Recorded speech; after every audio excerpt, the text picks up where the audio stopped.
안녕하십니까. 미스터리의 미국 주식 도전하기 미도리입니다. 자, 오늘은, 지난주 수요일 이제 FOMC 회의가 끝나면서 이제 여러 가지 이야기들이 나오고 있는데, 금리 인상에 대한 이야기들이 특히 좀 많이 나오고 있죠.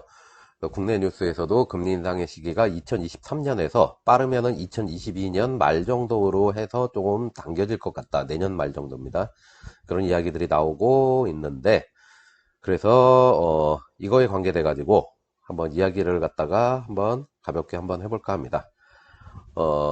중앙은행의 역할은 파티가 한창일 때 접시를 빼앗는 거다. 자, 이런 이야기들 한번 들어보셨을 것 같습니다. 그래서 오늘 이야기할 주제는 이 네 명입니다. 네 명. 역대 미국에 있었던 연쇄 금리 인상마들이란 주제로 여름이라 그냥 남양특집스럽게 한번 가볍게 이야기를 해볼까 합니다.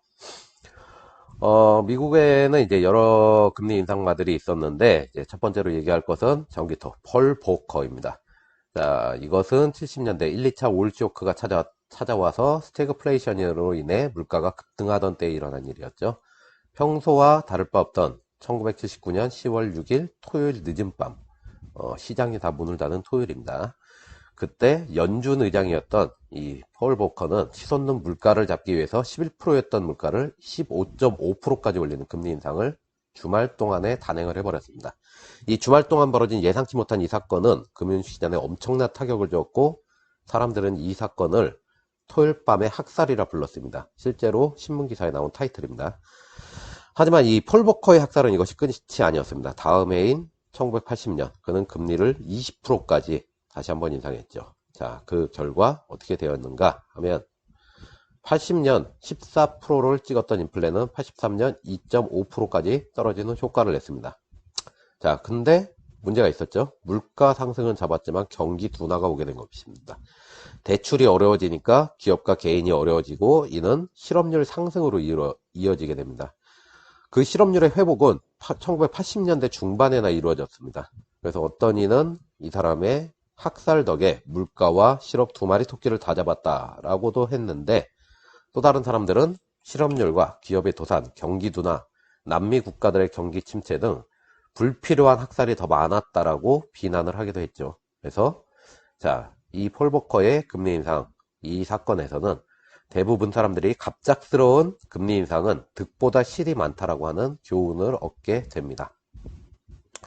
자, 이 폴 버커의 다음으로 오게 된 사람이 있었습니다. 폴 버커의 학살 이후 실업률이 개선되며 다시 경기 상승이 이루어지던 1987년 9월, 새로운 연준 의장이 된 앨런 그린스펀. 자, 이 사람입니다. 앨런 그린스펀은 취임 한 달 만에 금리 인상을 단행을 했는데, 그렇게 금리 인상을 하고 얼마 지나지 않은 87년 10월 19일 뉴욕 증시가 전일 대비 22.6%나 폭락을 하는 사태가 벌어지고, 훗날 사람들은 이 사건을 블랙 먼데이라고 불렀습니다.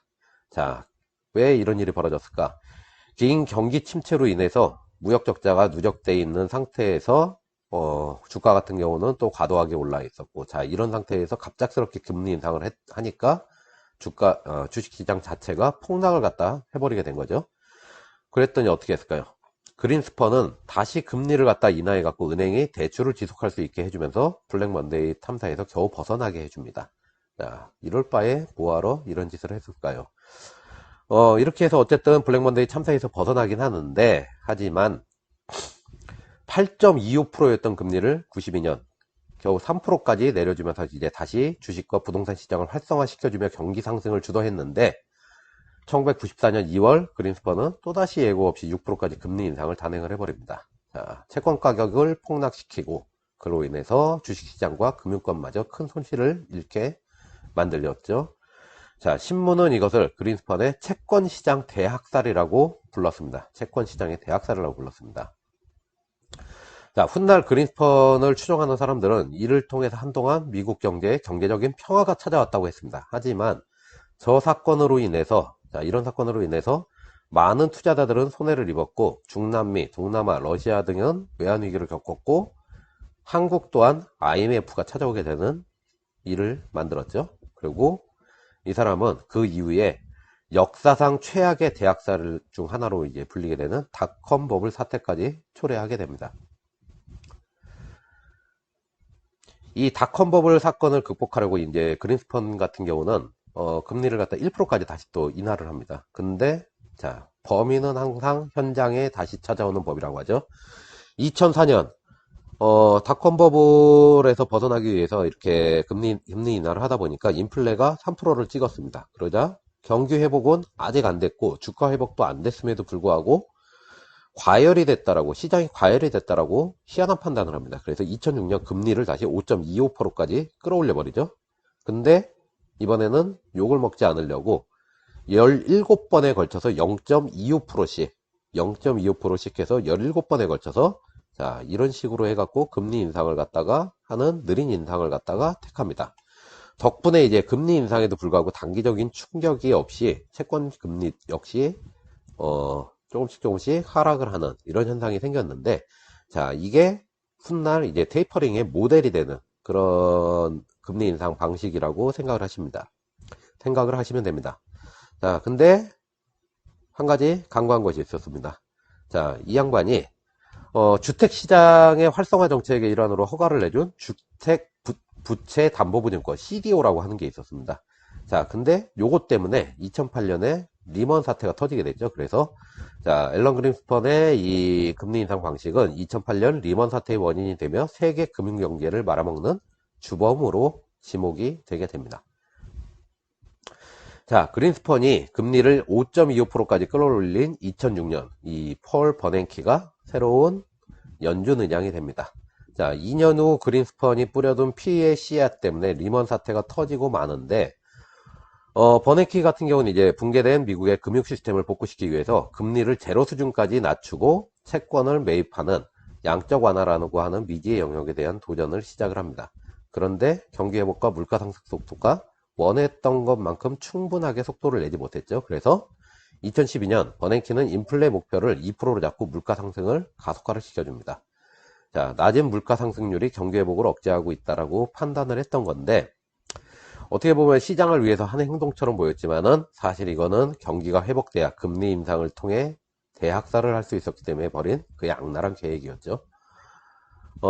끔찍한 일은 머지않아 일어났습니다. 2013년 5월 23일 아직 주가와 경기가 충분히 회복되지 않았는데 버냉키는 경기가 과열되었다면서 누구도 한 적 없는 새로운 학살 테이퍼링이라는 걸 선언합니다. 그에게는 전임자들의 손에 들려있던 전기톱 같은 끔찍한 흉기가 들려있진 않았습니다. 근데 그저 식칼 한 자루 뿐이었죠. 하지만 그의 목표는 그 한 자루의 식칼로 쉬지 않고 난도질을 하는 것이었습니다. 한순간에 자금을 딱 회수해서 금리를 갖다가 확 올려버리게 되는 이러한 양적 축소 대신에 자, 이 폴 버냉키는 단계적으로 자금 회수를 갖다 하고 자, 단계적으로 금리를 갖다가 올려주는 테이퍼링이라는 방식을 통해서 학살을 갖다가 하겠다라고 계획을 했던 것이죠. 다행히 테이퍼링의 충격으로 세계 금융시장이 타격을 받게 되자 이 양반하고 이거를 주도했던 연준 이사들이 줄사표를 내면서 이제 학살은 저지가 됐습니다. 하지만 그가 만든 대학살의 계획은 이제 후임자 손에 넘어가게 되는데, 자, 2014년 바로 이 금리 인상에 굉장히 집착을 하는 여인 자넷 옐런이 새로운 연준 의장이 된 겁니다. 자, 사랑해요 금리입니다. 옐런의 이제 금리 사랑은 굉장히 지독했습니다. 새로운 연준 의장이 됐으면 이제 자기만의 정책도 펼칠만 한데, 그녀는 버냉키가 남긴 테이퍼링이라는 유산을 받아 2015년 제로금리에 가까운 금리를 0.5% 인상을 합니다. 다행히 시장은 이제 테이퍼링 선언 때 이미 선반영이 돼갖고 움직였기 때문에 큰 충격은 없었습니다. 하지만 사람들은 그녀가 금리에 얼마나 집착을 했는지 간과했고, 2016년부터 19년까지 2.5%까지 단계적인 추가 금리 인상을 하면서 또 한 번 시장에 충격을 주었죠. 다행히 그녀의 금리 인상은 1919년 막을 내립니다. 그리고 그녀는 재무부 장관으로 자리를 옮기게 되는데, 그렇게 되면서 이제 금리 인상이나 학사극이 막을 내리는가 싶었는데, 자, 그게 아니었습니다. 2020년 이제 코로나가 터지면서 경기가 침체되자, 새로운 연준 의장이 된, 우리 제롬 파월 의장입니다. 이 사람이 제롬 파월 의장입니다. 제롬 파월은, 거대한 양적 완화와 제로 금리 정책을 통해서 단기간에 주가 회복을 성공했습니다. 하지만 인플레 증가율이 경기 회복 속도를 앞지르니까 시장이 먼저 겁을 먹어버렸습니다. 그래서 또 학살이 일어나는 게 아닌가, 금리 인상을 하는 게 아닌가 겁을 먹어서 시장에서 먼저 테이퍼링을 할 거냐 아니냐 묻는 사태가 벌어지기 시작을 합니다. 이로 인해서 10년채 금리가 선반영돼서 먼저 들썩이고 증시는 알아서 조정을 하는 3월달하고 5월달에 그런 생쇼를 벌이게 되죠. 보시게 되면은 자 3월달과 5월달의 생쇼가 이런 과정 속에서 이제 벌어졌던 겁니다. 이제 우리 제롬 파월 같은 경우는 아직까지 그렇게 그런 질문을 받고 아직까지 테이퍼링과 금리 인상을 논하기에는 경기 회복과 실업률이 회복이 되지 않았다면서 발을 빼는 모습을 보였습니다.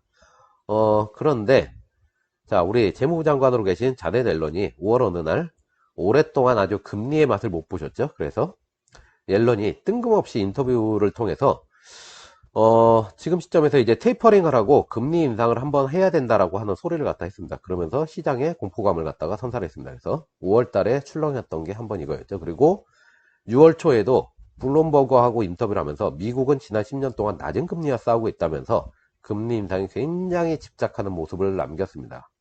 그리고 그 공포가 지난주 수요일이었던 6월 16일 FOMC 회의까지 이어진 것이었는데 자 이렇게 해갖고 이어진 것이었습니다. 그래서 지난 수요일날 무슨 일이 벌어졌었나를 갖다가 보게 되면은 FOMC 회의가 끝나는 시점은 자 이쯤에 한 3시쯤이었습니다. 3시쯤. 근데 자 멀쩡하던 자 얘는 TQQQ입니다. TQQQ이고 얘는 채권에 투자하는 TLT인데 FOMC 직후 TQQQ와 10년채 금리 TLT의 변화입니다.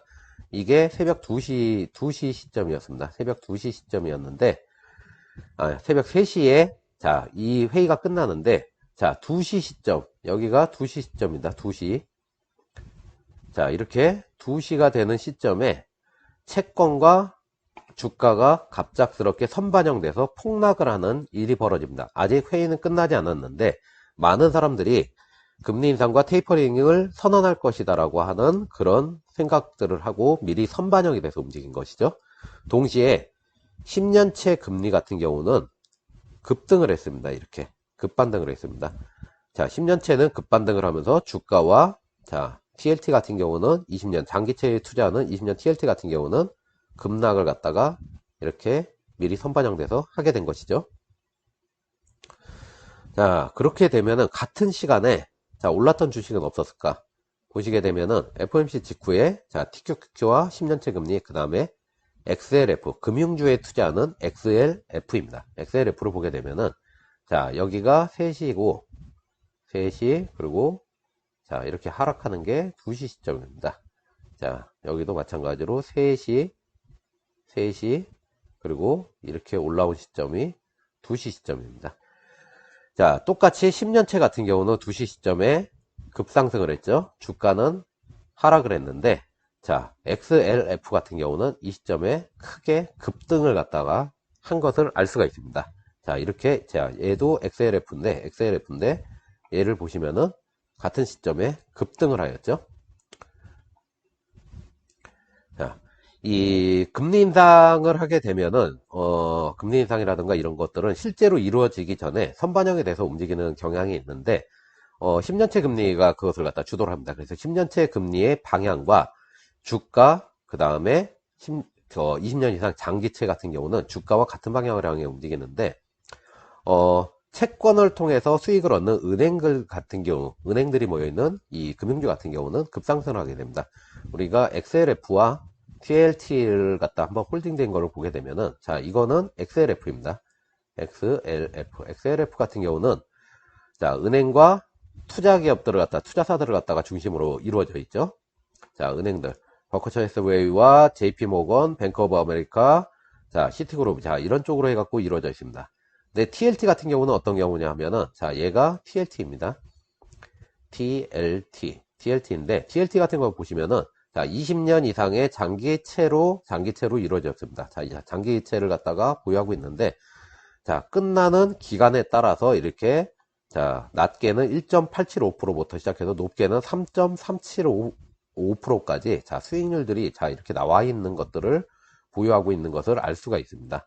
자 이 때문에 이제 반대로 움직이게 되는데 많은 분들 같은 경우에 이제 금리 인상이 벌어지거나 이런 일이 벌어졌을 때 채권 TLT를 갖다가 채권 같은 경우가 떨어지게 되는데도 불구하고 TLT를 갖다 또 사라는 이야기들을 합니다. 그래서 자, 이런 것들을 무슨 일이 이제 금리 인상과 금리 인하가 벌어질 때 무슨 일이 벌어졌는지를 알게 되면 이제 우리가 TLT에 투자를 할지 아니면 XLF에 투자해야 되는지가 좀 더 확실히 벌어지는 것을 알 수가 있으실 텐데, 자, 그래서 금리의 인상과 금리와 XLF, TLT 등이 어떻게 움직이는지를 간단하게 일단 표로 만들어 보았습니다. 자, 일단 기준금리가 인상을 한다라고 예고를 갖다 하게 되면 실제 기준금리가 아직은 인상이 안 됐음에도 불구하고 채권의 금리, 즉 채권의 수익률이 되겠죠. 자, 이것이 선반영돼서 상승을 합니다. 그럼 채권의 수익률은 금융회사들의 수익률로 연결이 되게 되고 XLF가 상승을 하게 됩니다. 반대로 이 채권의 수익률이 올라갔다는 얘기는 채권의 매매 가격, 채권의 가격, 즉 매매 가격이 액면가 이하로 하락을 했다는 이야기가 되죠. 그러면서 이 채권들만 포유하고 있는 TLT 같은 경우가 하락을 하게 됩니다. 자, 반대로 기준금리가 인하를 갖다가 예고를 하면 어떻게 될까요? 그러면은 채권의 수익률이 선반영돼서 하락을 하다 보니까 채권의 수익률에 영향을 받는 금융 ETF인 XLF가 하락을 하게 되고, 그러면서 채권의 가격은, 매매 가격은 채권의 액면가보다 높아지게 되면서 채권 가격이 상승을 하면서 채권을 보유하고 있는 TLT가 상승을 하는 이런 상황을 보여주게 되죠. 자, 그런데 많은 분들이 이제 생각을 하실 겁니다. 기준금리가 올라가게 되면은 채권을 보유해야 된다. 장기 채권을, 뭐 이런 이야기들이 있는데, 자, 여기서는 TLT가 하락을 한다고 했죠. 근데 왜 이것을 보유해야 된다라고 이야기를 할까요? 자, 보시게 되면은 우리가 지금 이야기한 거는 금리 인상과 금리 인하 각각이 이런 방향으로 움직이는 것을 이야기했습니다. 근데 시장에서 실제로 어떻게 움직이게 되냐면은, 자, 금리 인상으로 인해서 채권 금리가 선반영돼서 오르고 XLF가 오르면서 채권 가격은 하락을 했죠. 여기까지는 동일합니다. 그런데 채권 가격이 하락을 했고 이렇게 올라갔다 하면 채권은 어떻게 될까요? 채권은 지금 매수하기 굉장히 매력적인 상품이 됩니다. 그래서 사람들은 채권을 매수하기 시작하고, 자, 수요와 공급 관계 때문에 채권은 매매 가격이 상승을 하게 됩니다. 채권의 매매 가격이 상승을 하면 어떻게 되죠? 자, 채권의 수익률은 떨어지게 되는 거죠. 채권 자체의 가격이 오르다 보니까. 그래서 자, 이번에는 이런 식으로 움직이게 되죠. 자, 그래서 채권 금리가 나중에 떨어지게 되면 어떻게 되냐? 다시 주식시장이 활성화되게 됩니다. 주식시장은.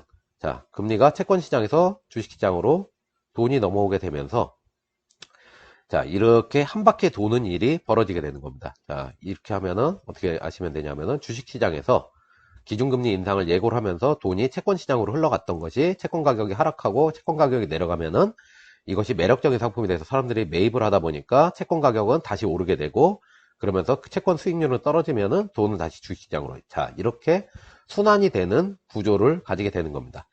자, 이 때문에 어떤 일이 벌어지게 되냐 하면은, 자, 이거는 QQQ의 주가 흐름인데, 자, 보시게 되면은, 자, 2015년이죠. 15년과 17년에서 19년까지 금리 인상 시기인데, TQQ 같은 경우는, 자, 꾸준하게 올랐던 것을 알 수가 있습니다. 주가 같은 경우는 단기적으로는 충격을 받아갖고 약간씩의 하락들이 날 수가 있지만은, 장기적으로 봤을 때는 금리 인상에도 불구하고 계속해서 상승을 하는 모습을 보였죠. 그렇게 상승을 하는 이유가, 자, 이렇게 기준금리 인상과 채권 가격의 하락, 상승, 그 다음에 금리다가 자연적으로 다시 떨어지게 되고, 그러면서 다시 주식시장으로 들어오게 되고, 자, 이런 선순환 자체가 이루어지기 때문입니다. 자, 그렇다면은 우리는 금리 인상을 지금 당장은 아니지만은 금리 인상이 빠르면 뭐 내년 말에서 내후년 초에 벌어진다고 하는데, 자, 그 시기를 앞두고 XLF와 TLT 어떤 것을 갖다가 우리가 보유를 하고 그것을 위해서 주식시장의 이제 주식들의 해칭을 위해서 가지고 있어야 될까? 자, 이런 부분에 대해서 한번 이야기를 갖다 마지막으로 해보려고 하는데, 자, XLF는 금융 ETF입니다. 얘들은 채권의 수익률을 통해서 주가가 상승을 하는 애들입니다. 자, XLF는 홀딩되어 있는 것들이, 자, 이런 금융주들이죠. 그래서 이 금융회사들이 돈을 벌게 되면은 XLF는 주가가 오르게 됩니다. 그럼 TLT는 어떤 것인가 하면은, TLT는 장기 채권을 갖다 보유한 ETF입니다. 즉 채권의 매매 가격이 올라가야 된다는 이야기죠. 자, 보시게 되면은 TLT는 이렇게 오래된 2049년, 2051년에 만기가 오게 되는 이런 장기 채권들을 보유하고 있습니다. 그래서 이 채권들을 서로 매매하고 사고 팔면서 그거에 따라서 수익을 얻게 되는 그런 ETF라고 보시면 됩니다.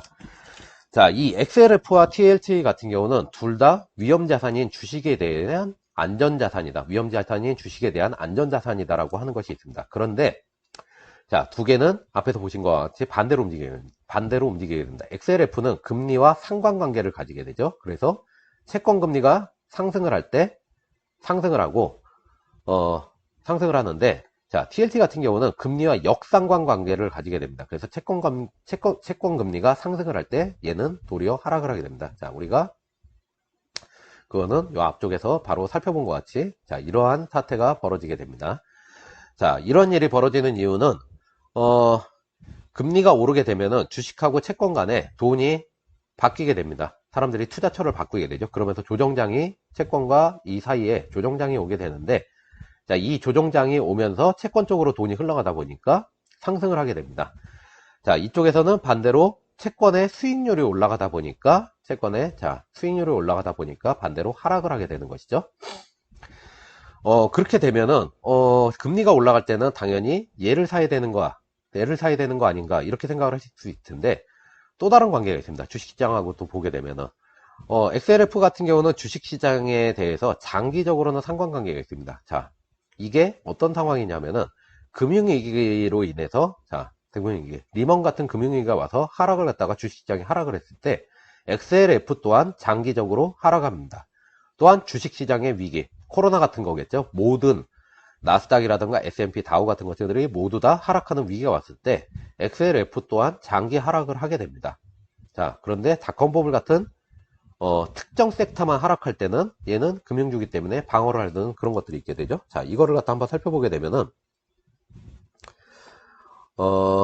자, XLF입니다. XLF 같은 경우는, 자, 닷컴버블에 있었던 2000년 같은 경우는, 자, 방어를 하고 있죠. 특별하게 상승과 하락을 하지 않고, 그리고 리먼이 벌어져서 주식시장이 떨어졌을 때는 똑같이 떨어집니다. 똑같이 떨어지고, 코로나 때 하락을 할 때도 똑같이 떨어집니다. 금리 인상 시기에는 딱 올라가지만은 이러한 주식시장의 타격과 금융시장의 위기가 왔을 때는 하락을 하는 것을 우리가 알 수가 있습니다.